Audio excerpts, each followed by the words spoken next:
早早，欢迎收看今日11月14日台期待早起新闻，我是邝兴竹。先开始，今来关心家己的阿里山山美川福美吊桥边仔的凉亭啊，3米悬的茶步道，昨下晡4点外是熊熊登去，有5个人徛伫顶悬，转熊熊摔落涂骹，尾啊造成1个人死亡，4个人受伤。头痛啊！不要压，不要压我啦！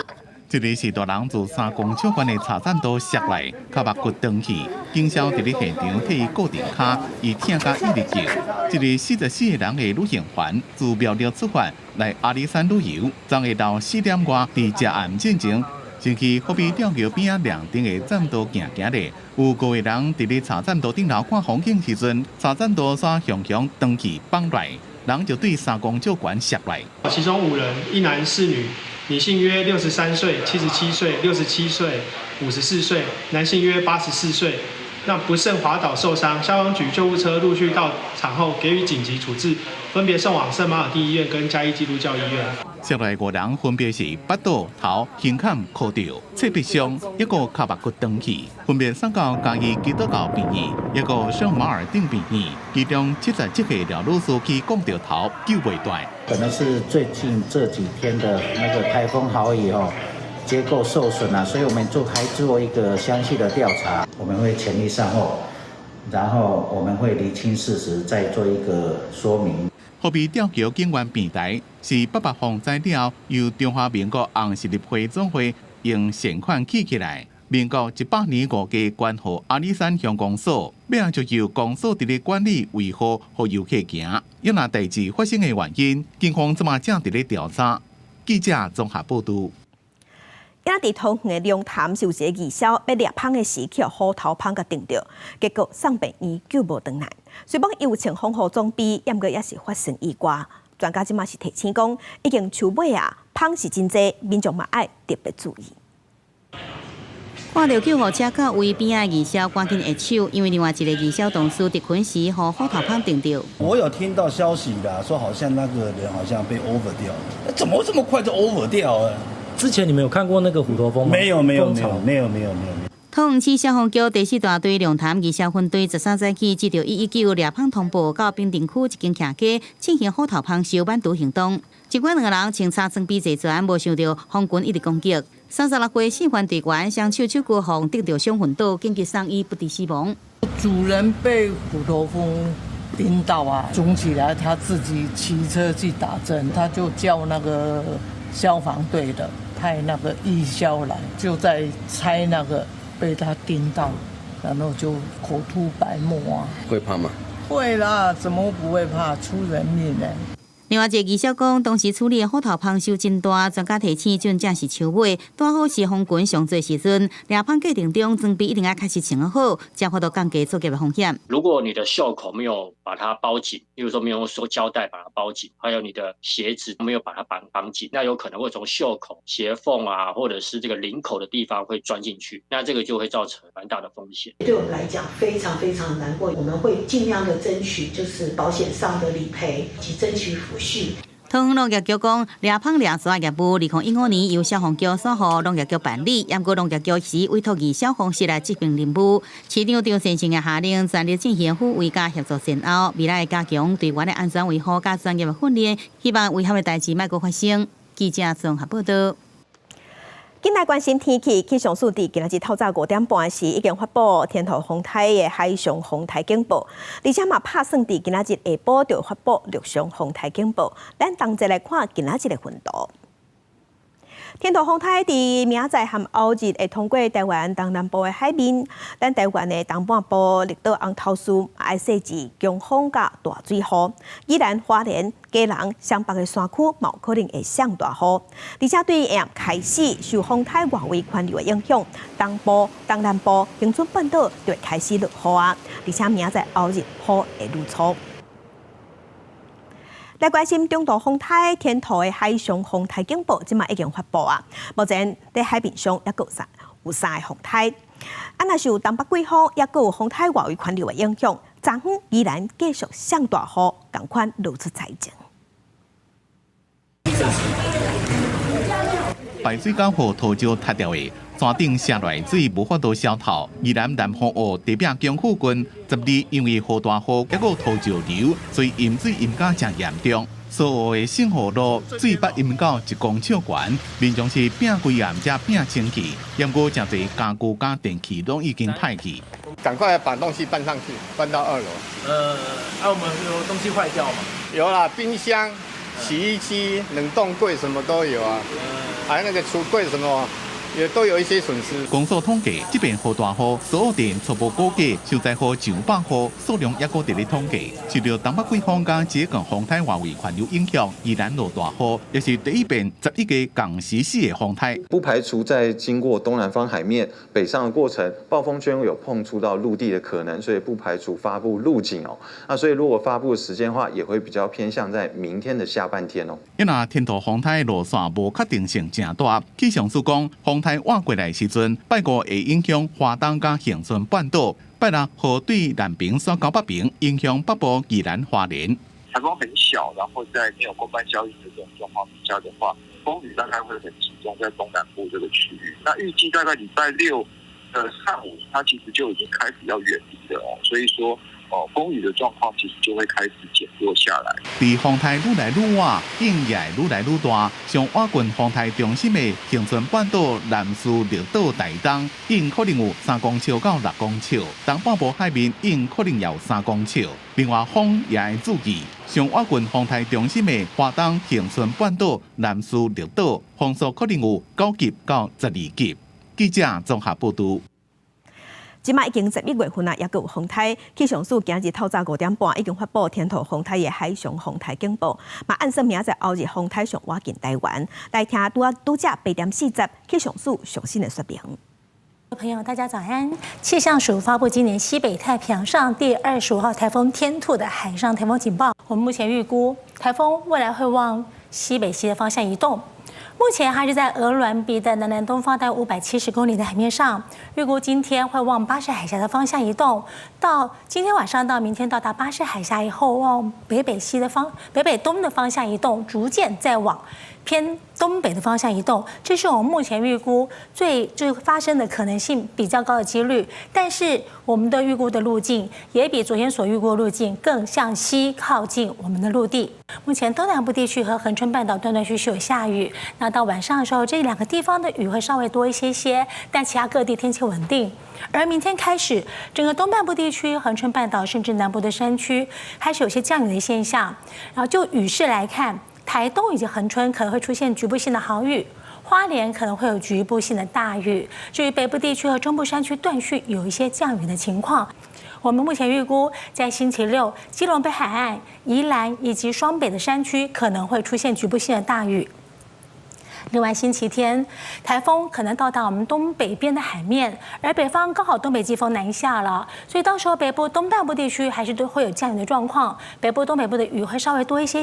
如果减慢的话，可能在星期天的清晨，它的外围环流还是影响我们。如果这样刚好东北季风又南下的话，所谓的东北季风和台风外围环流是否会有共伴效应，造成北部、东北部的雨势明显？这部分是我们持续要观察的。在其他消息，咱来看今仔日报纸的重点。先来看《自由时报》，泡泡医生的争议继续滚价。本土起考医生认定，质疑政府要投入24亿推动计划，要放量伫国外摕到起考学位的人，会当转来台湾做医生参加国考，尾也去服务偏乡的庄脚所在。也若引起争议了后，总统赖清德有强调讲，政府会严格审查国外学历，卖提悬国考的标准。卫福部伫昨暗引起争议了后，嘛随调开记者会对外表示，当年对国外转来台湾实施领业，赶快移至50个。来看联合报，兼民进党主席的总统赖清德，昨昏伊伫民进党的中常会顶悬，伊是表示讲，牵涉供电弊案的台盐政董事长陈启玉，虽讲已经退出民进党，不过伊也是呼吁讲，爱陈启玉赶紧告案，唔通倒闪避，爱面对司法。伊嘛支持司法单位爱赶紧去抓人。来看中国时报，日本即马发布发牛生猎肉，毋过呢，咱并无禁止日本的牛肉进口。而且伫12个时，佮重新开放牛奶经过杀菌了后，嘛会当进口，这是引起争议。因为今年8月份的时，咱的金门的牛嘛生粒啊，虽然疫情了后，金门的牛肉片虽禁止袂使来咱台湾，袂使入来台湾，即马有立为着这支农业部有2款无同款的标准。另外来关心 APEC 会议领袖代表，但林信基已经到秘鲁啊，准备要参加刷落来 APEC 会议。因为秘鲁嘛有派出因的外交部的官员，也有空军基地的指挥官来现场迎接。咱来看现场上新的情形。宇常还好吗？很顺利。好，谢谢，辛苦了。对吧？这次主要任务是什么？参加会议。谈一下。领袖代表因为到秘鲁来，因为中国的关系呢，那个会有一点不公平的待遇啊。可是还是尽量希望我们领袖代表去争取啊，因为台湾现在因为晶片是全世界最强的，所以呢也不可否认啊。像这里昨天我看当地媒体的还是台湾，今天就改口了，今天讲Chino的台北又不一样了，所以应该是媒体有被打压。咱代表台湾参加 APEC 领袖代表林信基，伊的专机已经伫当地时间13个早起到秘鲁。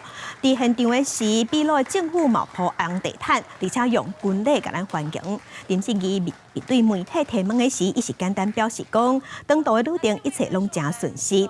严格秘鲁的台商接受访问的时是表示讲，当地电视台也有新闻媒体咧报的时讲到咱的是拢用台湾。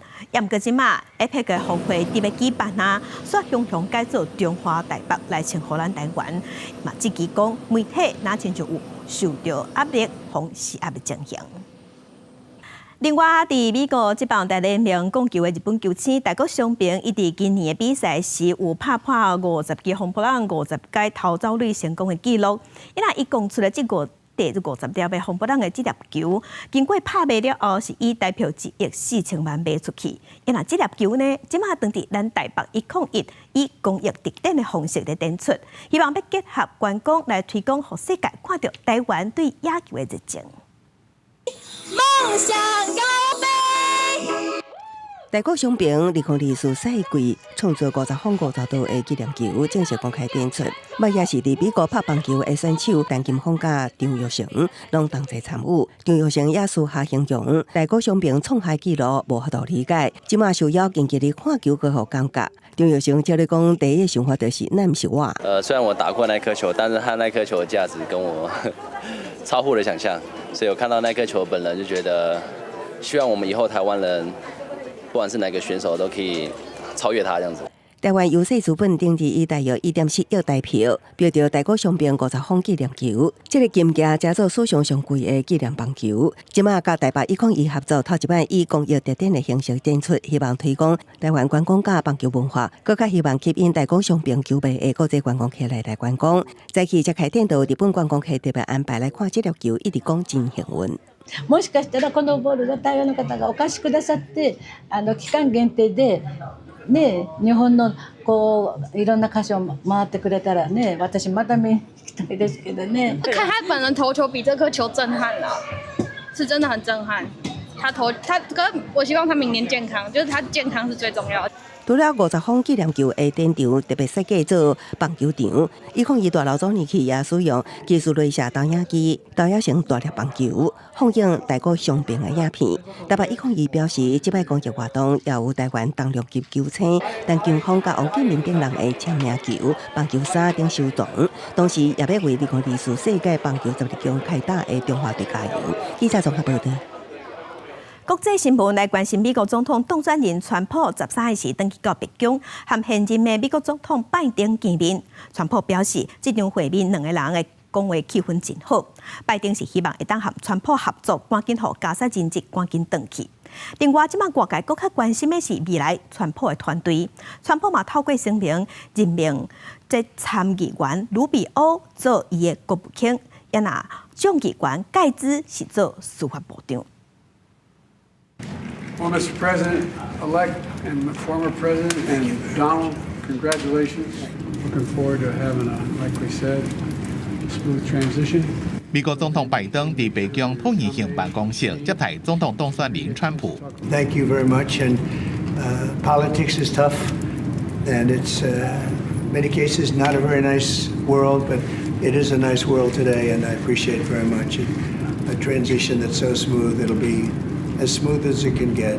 两人伫咧镜头前拍招呼，气氛正好。记者问问题时阵，川普向拜登洗白尾，拜登也笑甲正欢喜。过来两个人甲门关起，但要到2点钟。川普讲这边见面正欢喜，拜登讲希望会当甲川普合作，和加沙连接赶紧登去。白宫讲这边的对话内容正真实，这是和平交接权力的传统仪式。不过，川普伫4年前连任失败时阵，并无安尼对待拜登。伫即天，川普也透过声明任命佛罗里达州联邦参议员卢比奥做国务卿，讲其将会成为美国坚定的捍卫者、盟邦的真朋友。卢比奥是第一位拉丁的国务卿，长期关心中国的人权问题，被公认是对中国上强的鹰派人物。不认为新疆加香港的问题能辩护北京制裁，也是长期支持台湾的友台人士。川普也讲会任命佛罗里达州众议员盖茨做司法部长，引起正大的震撼，因为盖茨几多年前涉嫌性丑闻，和众议院道德委员会调查。另外，共和党这么决定重新退回参议院，这么要推派建制派图恩做新任的参议多数党领袖。图恩以主张自由无极，伫咧关系甲乌克兰援助问题，可能甲川普意见无同。伊这么希望会让甲川普重新建立关系，也让众议院这么差不多已经确定伫咧共和党的手内，到时川普有可能会让完全执政。公司新闻吴文玲编辑。另外，川普已经公布伊新一波的人事名单，伊是提名44岁的新闻节目的主持人格赫塞斯来做美国的国防部长。另外，企业家马斯克也包括马斯瓦米会去伊新设的一个政府效率部去内底做代志。也那美国的中央情报局，川普已经是提名国家情报总监雷克里夫去做局长。得到美国新任总统川普提名的国防部长人选赫格塞斯，2014年进入福斯新闻进程，北京选明尼苏达州参议员失败。福斯新闻网长期支持川普，赫格塞斯也是川普的支持者。伊毕业伫普林斯顿甲哈佛大学，被派驻古巴、关塔那摩、伊拉克甲阿富汗，2摆得到同庆勋章。国防部是美国联邦政府内底上大的公务部门，年有算大约合代票27.5千亿。组将300万的部队甲文职人员，过去大部分是由资深的将领，也是军事体系内底人选来出任。另外，组将移民、国内安全事务甲特勤局的国土安全部由南达科他州长诺姆出任。诺姆是川普的长期拥护者，伊都是川普考虑配合竞选的副手人选。Your money is being wasted, and the Department of Government Efficiency is going to fix that. 选前出钱高副选有功劳的特斯拉总裁马斯克，一家企业家拉马斯瓦米主将新成立的政府效率部。川普经由声明指出，会有2个人来简化政府官僚组织甲监管的体系，减少支出的浪费。这部门的任务会伫2026年7月测试进程来完成。Above all, my fidelity and loyalty will always be with the Constitution and the rule of law, and my actions as DNI will reflect that commitment. 伫川普顶一任期最后1年担任国家情报总监的雷克里夫得到提名主将中情局。8担任德州众议员的雷克里夫是川普多年的忠实朋友，伊的反中立场真明显。伫担任情报总监就不明示，中国是2战以来对全球民主自由上大威胁。另外，2摆出马竞选总统的69岁前阿肯色州州长赫克比得到提名担任驻以色列大使。赫克比一向是以色列坚定的捍卫者。伊捌主张巴勒斯坦人无存在，伊甲川普维持密切的朋友关系。赫克比的查某囝捌伫川普任内担任新闻秘书，就是阿肯色州的州长。公视新闻张淑芬编译。今日国际上还有甚物大代志？甲乡亲咱做伙来看世界。美国国会伫今年时已经有通过法案，要求北京2节跳动科技爱卖出海外 TikTok。若无美国就要禁止使用，而且这个法禁令拜登总统嘛已经签署好势，也毋过今嘛总统要换人啊！美国媒体就报讲，总统当选人川普正在考虑要停止这项禁令，因为伊伫选举的期间捌讲过，讲若是互伊选掉，伊会去救 TikTok。来看绿色啊，搁一摆对乌克兰发动空袭，加载哪吒系统有发挥作用，并无造成严重的伤亡。即马有官员是警告讲，寒天要到啊，罗西亚有可能会发动更加大规模的空袭来影响乌克兰的能源系统。继续来关心美国、日本甲南韩这三个国家13时伫东海展开联合演习。这是这三个国家伫今年6月份以来第2届举行演习。今年6月底头一摆演习的时，北韩是气噗噗批评这是亚洲版的北约。镜头跟邓来咱国内，咱来关心民间咧所讲的宋氏毒这款华语号做依托米酯，今年8月份的时已经红列做第3级的毒品。即马是风声讲，家己第1分局一个姓陈的警察，方发现讲伊咧食这款毒品，而且伫陆军步兵第1巷9旅，某一个姓做阿兵哥揸这款毒品入去野区。2名警员押酒车，这名食毒的查甫人也是警察身份，嘉义市第1分局一名31岁姓陈警员。做警察11年，平常表现正常。最近沙番上出现体重伤瘦、精神不集中、面色跳啊，警方审理专案小组在伊所在伊徛的所在办公室找到新型毒品依托米酯，又叫宋氏混团。与毒品人口交往甚密且短期之间体重巨减，初步的一个检验有依托米酯的毒品。警方表示，姓陈查甫人工作关系接触毒品人口，才会毒接条的。警方将伊以涉嫌诈欺毒品危害防治条例定罪，向犯医生禁见核准。另外，也有军人涉毒，同款也是宋氏混团。陆军步兵第109旅姓做叶南，车站收假轰炸轰炸50粒的宋氏混团伫营区，亲像有几啊名叶南涉案。军警扩大侦办，军方表示会强化安检，发地宣告。遭干部查获疑似携带烟弹，经调查后主动依法送办，全案现由新竹地检署侦办中。宋氏混团产生真侪毒驾案件，造成警方伤亡。今年8月方公告做3级毒品，也毋过伤过泛滥，即马佫渗透军警，行政院建议佫升级做2级毒品。远警、军警人员身负国家治安跟国安的问题，一定要更洁身自爱。明天的毒品审议委员会当中，我们期待能够把依托米酯提升为2级毒。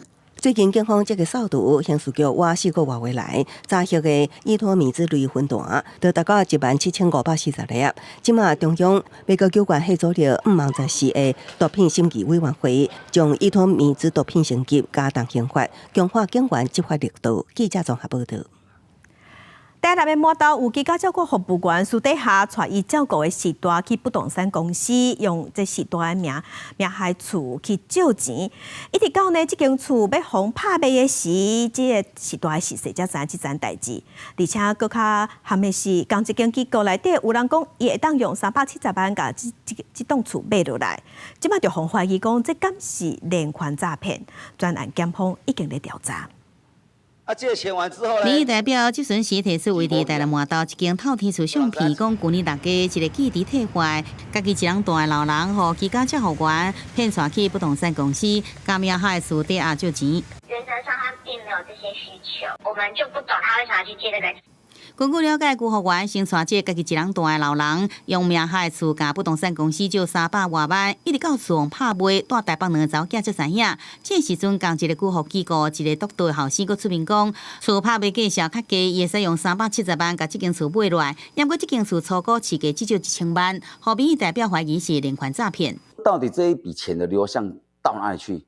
罗生门，因为女儿不知道，妈妈说没有，只有当初带他去借钱，这个居服员知道，然后他就说他有放给他。侵害服务个案的权益情事发生，社会局会依长期照顾法来裁罚，最严重会废止照服员的证照以及机构设立许可，并针对照服员的个人最严重裁罚3万元，机构处以30万元的罚款。社会局讲专已经以上发办，顾服员也因案停业。那调查属实会依法来严厉定处。当照机构是提醒失地鉴定的重要性，会使避免老大人假借有心人士诈骗财物的目标。没有实质的证明，所以他在法律上他还是一个自然人，他是有自己所有控制权，或他可以决定自己所有一切，包含财产的部分，造成说后面的风险产生。随着台湾高龄人口一直增加，家家户户差不多拢要面对老大人照顾议题。机构坦白讲，居护员的减选依据是多数机构面临的难题之一。民意代表呼吁社会局更加积极监督相关的机构，以免再有不肖居护员趁机会来诈骗老大人。记者综合报道。嘛是和钱有关系，这是劳动部捌讲，薪水伫3万1以下就算低薪。伊若有一寡食政府公家机关的头路，毋过伊毋是公务员的，这个劳工是认为讲，要求政府应该带头起薪爱4万块以上。行政院是表示，已经有要求中央政府和约聘的基层员工，对明年开始薪水上报一定爱调悬到3万1以上。起薪没4万，就是真低薪。伫行政院大门头前邮报电话为公务机关加薪受雇者联名集合超过10个相关工会，呼吁政府要解决台湾加薪问题，不应该闹高各公务机关内的基层员工。我们公务机关的技工工友40年，我们的俸点没有调过。像我已经年资30年的哈，我的薪水啊根本就不到4万块，然后也没办法养家活口，晚上我都还要去兼差去打工哦。政府是不是两面手法？一边要求企业要加薪，我们公务部门的一个基层的劳工为什么不带头加薪呢？进前劳动部讲，劳工的薪水比国内薪水中位的1/3较低，大约是31000块，就是薪水低的人。联名认为讲，即阵的劳动环境，就算超过31000块，也歹生存。向政府提出诉求，希望再提悬公务机关受雇者起薪到4万，带头改善加薪的环境。我们公司成立17年来几乎都没有调薪，一直到2011年，通过我们不断的抗争，甚至用罢工的手段，才勉勉强强调薪到3万多左右。请问他月入不到4万，他要怎么存钱？连国家基本的国营事业的员工和公务员都是这种低薪的时候，这个国家会有进步吗？行政院长杜英台是回应，明年起已经要求中央政府的约聘雇者基层员工月给应该比法定工资1.1倍较悬，就是大约代票31449块。因若公务机关加薪受雇者联名要伫12月举办自求买价活动，也送出邀请配合行政院长，希望基层的声音会互听到。记者综合报道。伊若为着要鼓励生囝，创造一个优先饲囝的环境，昨晚有一场公听会，民间团体是要求讲，希望会当伫制度内底新增加有薪水的亲职假，或者请假时间会当有更较大的寻求空间。妹妹古水向镜头来一个kiss拜，伊的爸爸妈妈嘛特别摆假，带来儿童新乐园佚佗。伫这种非假日的时间，会当带囡仔出门佚佗，父母毋是爱特别摆假，无就是爱家己开店做生意的，才会当自由带囡仔出门来佚佗。当然是希望可以去配合他啦，但是有些时候坦白说，你说公司上面能不能配合，这就不一定。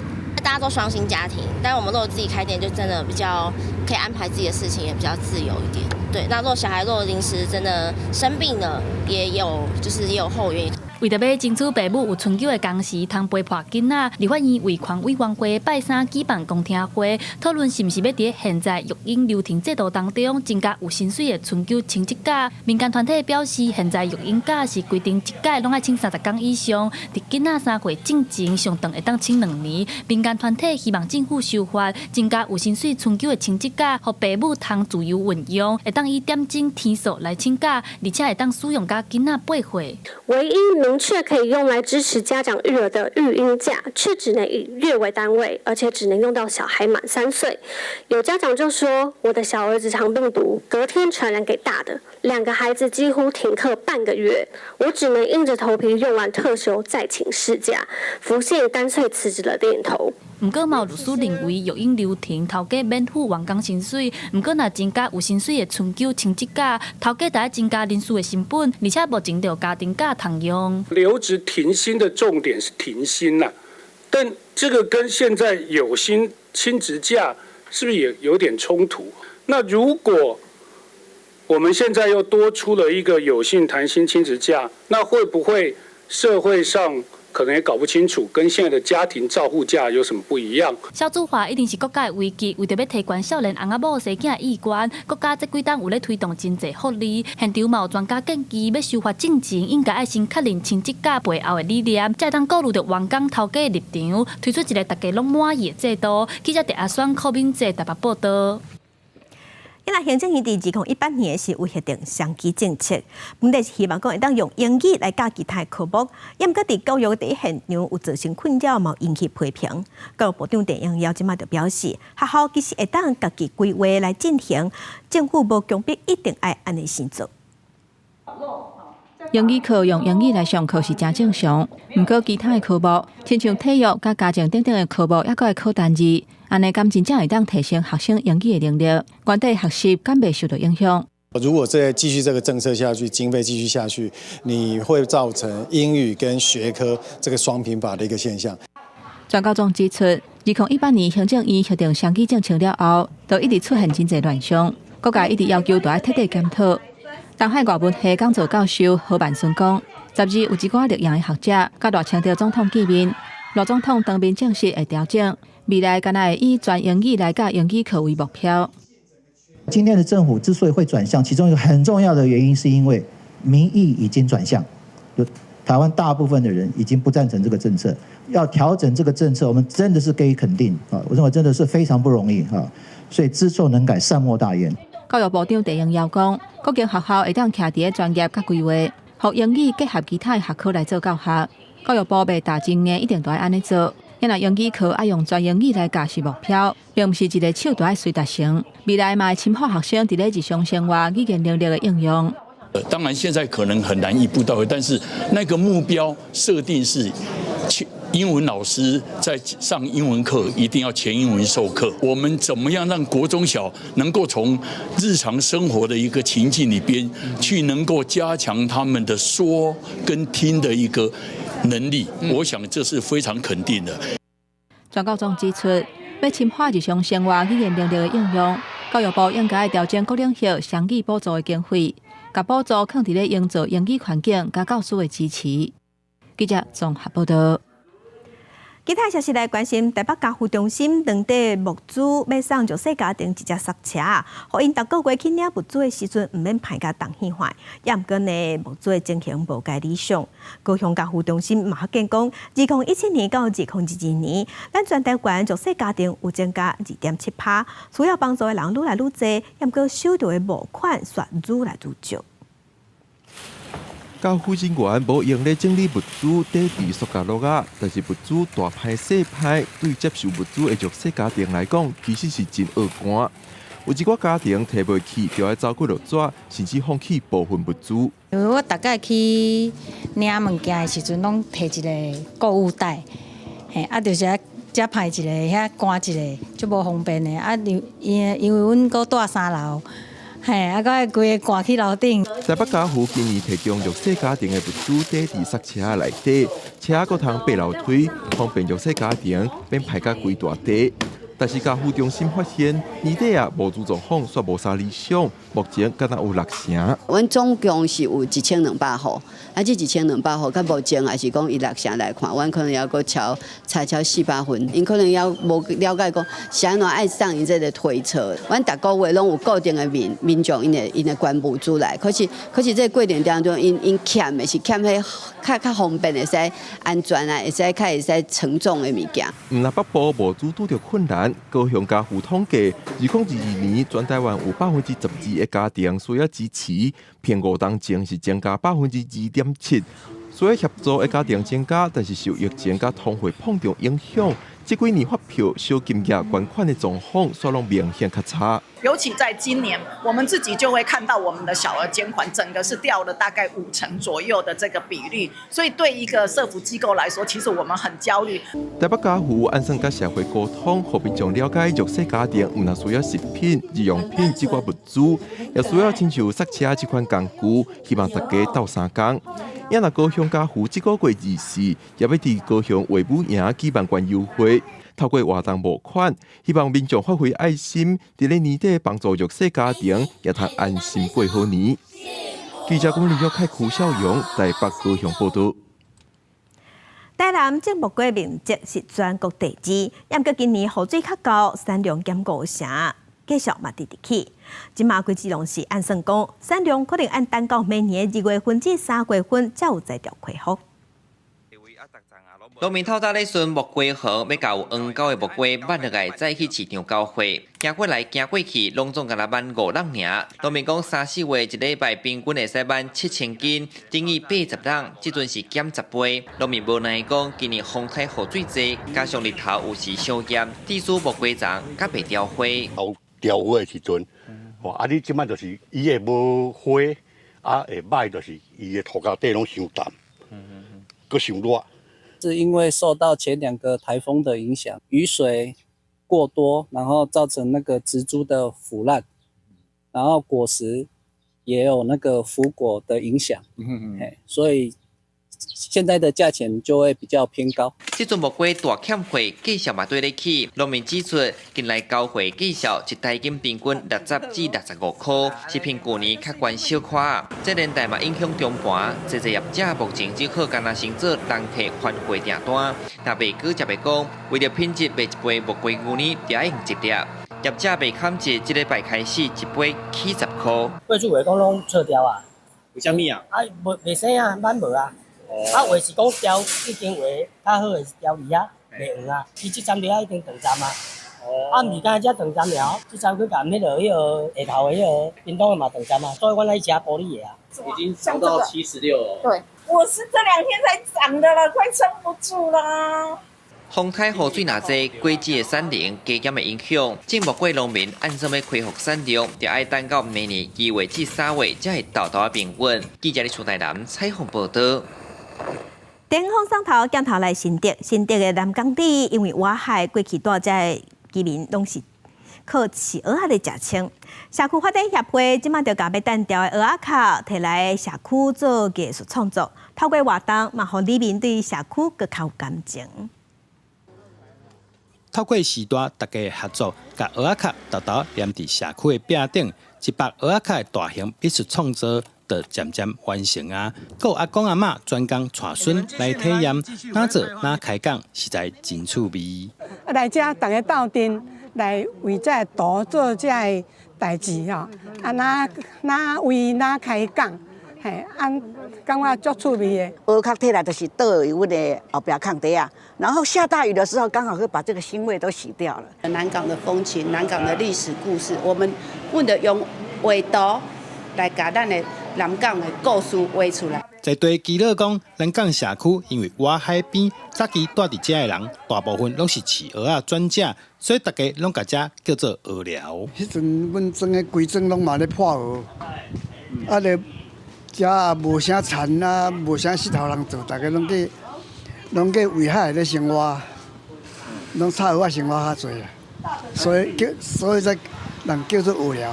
社区发展协会指出，会用蚵仔壳来创作，除了希望让后代子孙知影当地过去的发展历史，也鼓励时代行出来外口参与社区活动。利用这蚵仔壳来做一寡装置艺术，互咱后代子孙知影讲，以前阿公阿嬷在做啥，这是啥物物件，其实这物件毋那是破开了会使食，这蚵仔壳嘛是足好用的，足有利用的价值。平常时社区会安排趣味的课程，互时代斗阵来体验，透过大家的创作，也互社区是愈来愈水。记者杜君和新竹报道。其实嘛，爱知影的是咱台湾的历史。咱台湾经过威权体制，即马李港区台基文教基金会有举办转型正义系列的讲座，透过文史和民间的信仰来看过去的历史，嘛要互民众来思考安怎落实转型正义。为滨海大将军王芬的信仰开始讲起。1754年出世伫台中沙鹿的王芬，因为保卫乡里，佮参与林爽文兵变事件，伫地方留下英勇正义的形象，后来受百姓敬拜。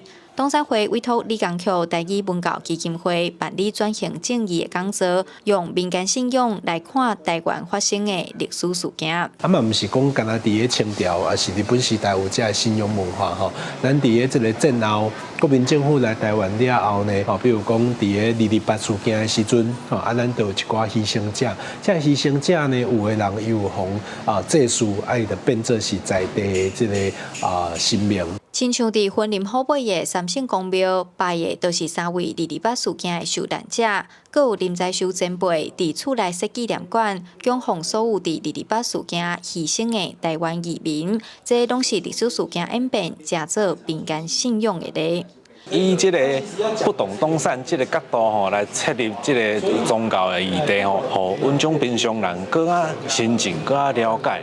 进前唔捌知影讲，咱台湾其实有真侪庙咧拜的神，拢是较早的历史的人物。基金会咧办这个活动的时阵，甲东山会有讨论过，咱就是希望讲会当为无共角度去看转型正义，互大家会当对转型正义有更较深的了解。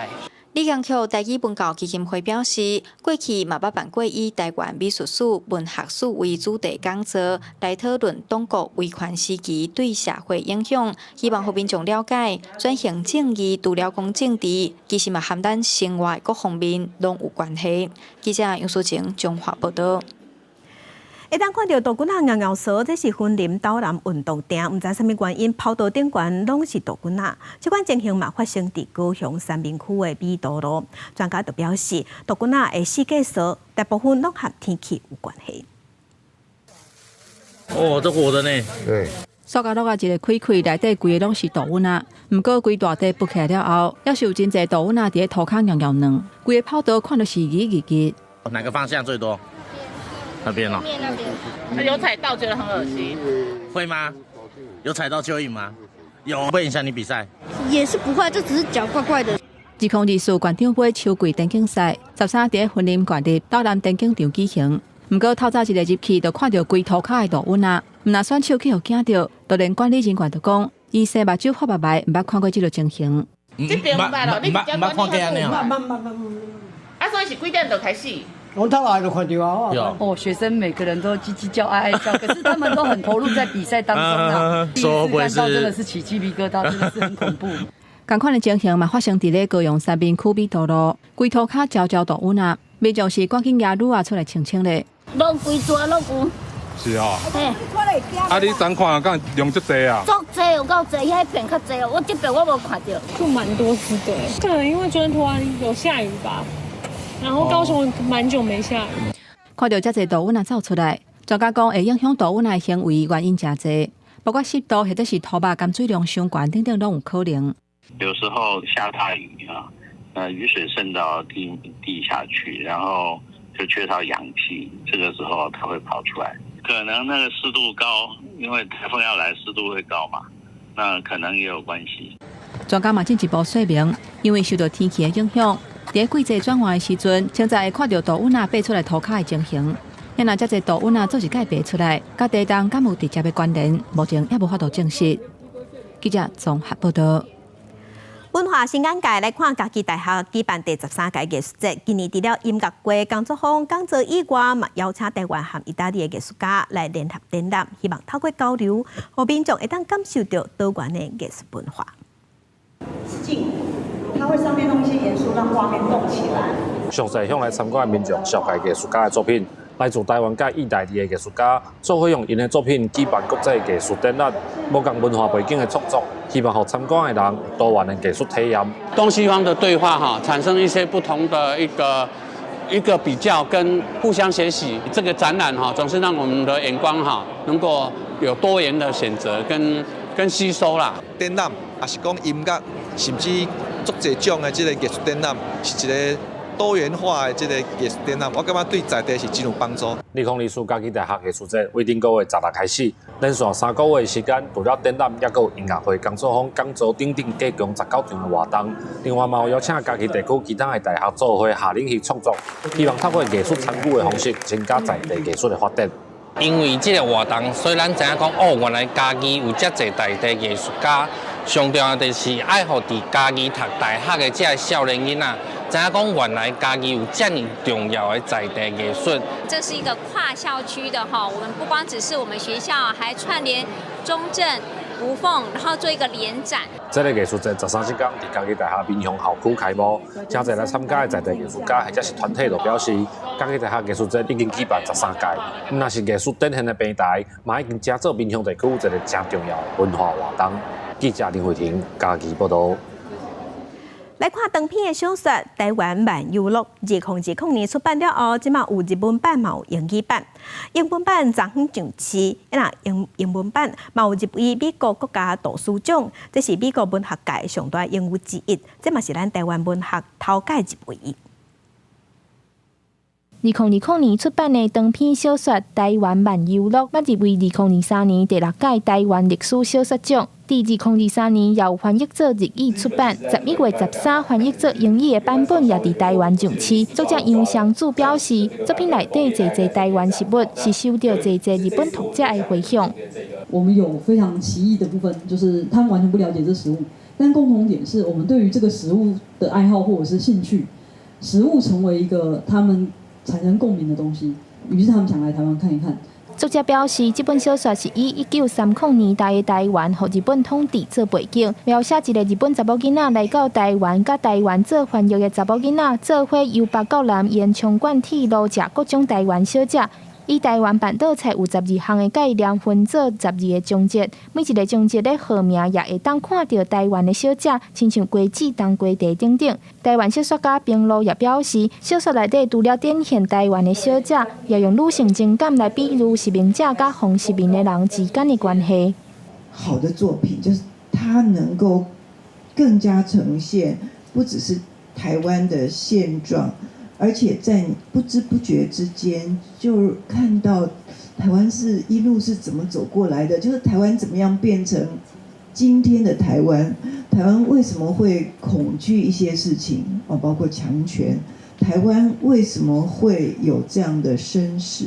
台湾漫游录英语的版本，这届入围美国国家图书奖，这是台湾文学头届入围美国指标性的文学大奖。台湾小说家自由分讲，这是台湾文学让世界看到真重要的一步路，也展现台湾若是要行向世界，愈在地愈国际。记者张家嘅谢桂玲台北报道。再去看世界，来看肺癌接受化疗，有一寡化疗药会落头毛。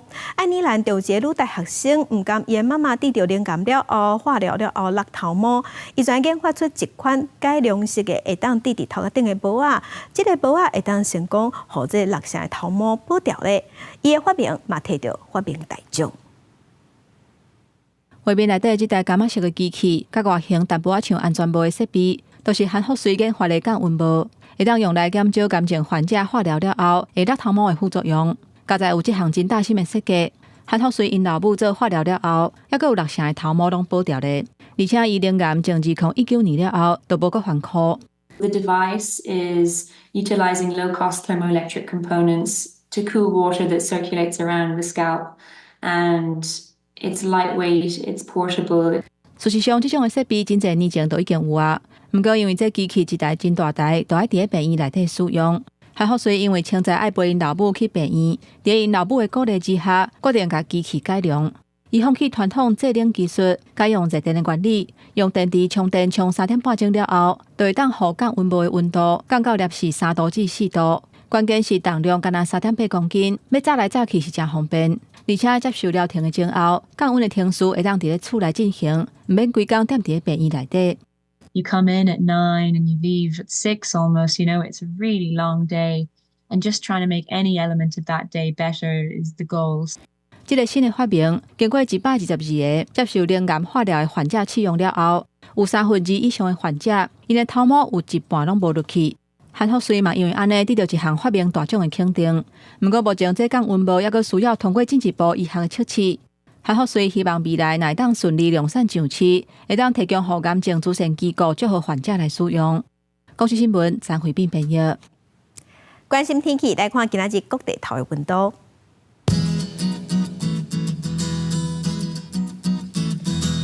北部温度上低是23度，上悬有31度。中部温度上低22度，上悬是30度。南部的温度上低22度，上悬31度。东部的温度上低23度，上悬是29度。外岛的温度上低21度，上悬有28度。咱继续关心未来3天的天气。